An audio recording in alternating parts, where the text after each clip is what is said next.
రాజేంద్ర ప్రసాద్ ఉద్దేశపూర్వకంగా తనను దూషించలేదని అన్నారు కమెడియన్ అలీ. మాటతోనే అలా వ్యాఖ్యానించారని అన్నారు. అందరికీ నమస్కారం అండి. నిన్న కృష్ణారెడ్డి గారు పుట్టినరోజు సందర్భంగా ఈవెంట్లో అనుకోకుండా ఆయనకి మాట తుల్లింది, అది సరదాగా అని.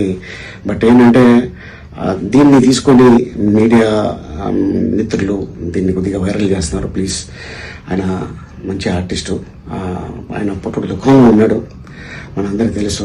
ఇటీవల మంచి కాలంలో తన కూతురు పోయింది, అమ్మలాంటి బిడ్డ. సో అందుకోసం ఆయన కావాలని చెప్పింది కాదు. దీన్ని మళ్ళీ ఎవరు కూడా దీన్ని రప్చర్ చేయకండి ప్లీజ్. ఆయన పెద్ద ఆయన. నమస్కారం. అందరికీ నమస్కారం అండి. నిన్న కృష్ణారెడ్డి గారు పుట్టినరోజు సందర్భంగా ఈవెంట్లో అనుకోకుండా ఆయనకి మాట తుల్లింది, అది సరదాగా అని. బట్ ఏంటంటే దీన్ని తీసుకొని మీడియా మిత్రులు వైరల్ చేస్తున్నారు. ప్లీజ్, ఆయన మంచి ఆర్టిస్టు, ఆయన పుట్టుక దుఃఖంలో ఉన్నాడు, మనందరికీ తెలుసు.